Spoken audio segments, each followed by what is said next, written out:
మొన్న జరిగిన రోడ్డు ప్రమాదం, ఆ రోడ్డు ఏదైతే ఉందో అప్పా జంక్షన్ నుంచి మన్నెగూడ వరకు ఆ రోడ్డు ఎందుకు ఆగింది, అసలు ఆ రోడ్డు మీద ఏం జరుగుతున్నది, రాజకీయం ఏంటి అన్న దాని మీద చర్చ నడుస్తున్నది.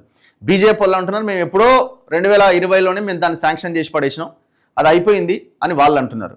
వీళ్ళేమో మేము భూసేకరణ చేసినాం అని రాష్ట్ర ప్రభుత్వం. మరి ఎక్కడ ఆగింది, ఆపింది ఎవడు?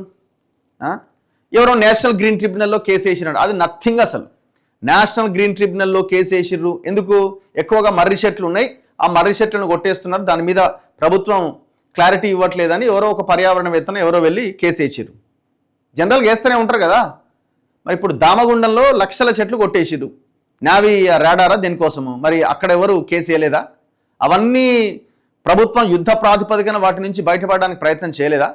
ఇవాళ ఈ దేశంలో మన రాష్ట్రాలు కూడా ఎన్నో ప్రాజెక్టులు కడుతున్నారు, చెట్లు పోతున్నాయి, పర్యావరణం ఆగిందా? ఇక్కడ యాదాద్రి పవర్ ప్లాంట్ దామరచర్ల దగ్గర మొత్తం ఫారెస్ట్ సర్వనాశనం అవుతుంది, ఆగిందా? హుజూర్ నగర్ ఏరియాలో ఉన్న సిమెంట్ కంపెనీలు మొత్తం పర్యావరణాన్ని దెబ్బతీస్తున్నాయి, ఆ కంపెనీలు నడవకుండా ఆగిపోయినాయా? ఎక్కడ ఆగిపోయినాయండి? ప్రజల అవసరాలకు సంబంధించిన విషయంలో ఎందుకు ఆలస్యం అవుతున్నది అంటే ప్రభుత్వాలకు చేయాలన్న చిత్తశుద్ధి లేదు.